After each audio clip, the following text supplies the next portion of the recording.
मध्य पूर्व में जारी युद्ध के बीच एक बड़ा सवाल उठ रहा है। क्या डोनाल्ड ट्रंप अब ईरान के साथ चल रहे युद्ध से बाहर निकलने की तैयारी कर रहे हैं? नमस्कार, मैं आपके साथ विभा उपाध्याय और आप देख रहे हैं न्यूज़ 18 बिहार झारखंड का डिजिटल प्लेटफॉर्म।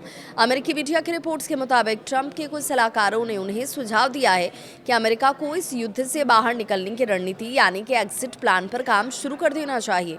रिपोर्ट ये भी कहती है कि सलाहकारों का मानना है कि अमेरिकी सेना अपने ज़्यादातर सैन्य लक्ष्य हासिल कर चुकी है और अब अगर ये युद्ध ज़्यादा लंबा खिंचा तो उसके खतरे और जोखिम दोनों ही बढ़ सकते हैं। बताया जा रहा है कि ट्रंप के समर्थकों का एक बड़ा वर्ग ईरान के खिलाफ शुरुआती सैन्य कार्रवाई का समर्थन कर रहा था, लेकिन अगर ये संघर्ष लंबे समय तक चला तो ये समर्थन धीरे धीरे कम भी हो सकता है। यही नहीं, ट्रंप को हाल ही में कुछ जनमत सर्वेक्षणों की जानकारी भी दी गई। इन सर्वेक्षणों के मुताबिक अमेरिका की बड़ी आबादी इस युद्ध के पक्ष में नहीं है। क्यों बढ़ रही है चिंता, उसे भी समझिए। तो इस युद्ध का असर सिर्फ सैन्य मोर्चों पर ही नहीं बल्कि वैश्विक अर्थव्यवस्था पर भी पड़ रहा है। तेल की कीमतें $100 प्रति बैरल से ऊपर पहुंचने की आशंका ने अमेरिकी प्रशासन की चिंता को बढ़ा दिया है, क्योंकि अगर ऊर्जा आपूर्ति बाधित होती है तो इसका सीधा असर पूरी दुनिया की अर्थव्यवस्था पर आएगा। अमेरिका में कुछ रिपब्लिकन सांसदों ने भी प्रशासन से संपर्क कर चिंता जाहिर की और युद्ध आने वाले चुनावों को प्रभावित कर सकता है, इस पर बात की। इतिहास ये कहता है कि अमेरिका में कई बार युद्ध में उलझे राष्ट्रपति को चुनाव में नुकसान तक उठाना पड़ा है। चूंकि ट्रंप का कार्यकाल अभी शुरू ही हुआ है, ऐसे में नवंबर में होने वाले मिड टर्म चुनाव उनके लिए एक बड़ी चुनौती बन सकते हैं। ट्रंप ने इसे लेकर क्या कहा वो भी जान लीजिए।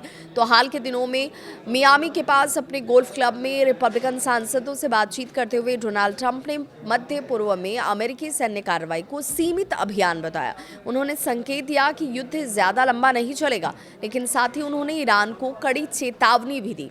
ट्रंप ने अपने social media platform truth social पर लिखा कि अगर ईरान ने स्ट्रेट ऑफ हार्मुज़ में तेल की सप्लाई रोकने की कोशिश की तो अमेरिका उस पर 20 गुना ज़्यादा ताकत से हमला करेगा। ईरान का अब इसे लेकर रुख क्या है वो भी समझ लीजिए। जहां अमेरिका इस युद्ध को सीमित रखने की बात कह रहा है, वहीं ईरान के अधिकारियों का ये कहना है कि वे लंबे संघर्ष के लिए तैयार हैं। ईरान की अर्धसैनिक इकाई, जिसे इस्लामिक रिवोल्यूशनरी गार्ड कॉर्प्स के तौर पर जाना जाता है, उसके प्रवक्ता का ये कहना है कि ये युद्ध कब खत्म होगा इसका फैसला सिर्फ और सिर्फ कोई करेगा तो वो ईरान करेगा। इसी बीच ईरान में नेतृत्व के स्तर पर भी बदलाव देखने को मिले। 56 वर्षीय मौलवी मुस्तबा आमनेई को अब देश की प्रमुख नीतियों पर अंतिम फैसला लेने का अधिकार दिया गया है। मिडिल ईस्ट में बढ़ता तनाव इस वक्त साफ नजर आता है और इसका असर क्या होगा तो वो जान लीजिए। राजनीतिक बयानबाजी के बीच ज़मीनी हालात और ज़्यादा गंभीर नजर आ रहे हैं। ईरान की राजधानी तेहरान में हाल के दिनों में दर्जनों धमाके सुने गए, जिन्हें इस युद्ध का अब तक का सबसे बड़ा हवाई हमला भी बताया जा रहा है। इजराइल ने यहाँ तक दावा किया कि उसने इस्फहान और दक्षिणी ईरान में कई सैन्य ठिकानों पर हमले किए हैं। इन हमलों में ड्रोन बेस और सैन्य ढांचे को निशाना बनाया गया है। वहीं जवाबी कार्रवाई में ईरान और उसके सहयोगियों ने भी हमले तेज कर दिए। लेबनान ने अगर लेबनान की बात करें तो लेबनान से हिजबुल्लाह ने इजराइल पर रॉकेट दागे, जबकि इजराइल की सेना ने नागरिकों को कई बार मिसाइल हमलों की चेतावनी दी।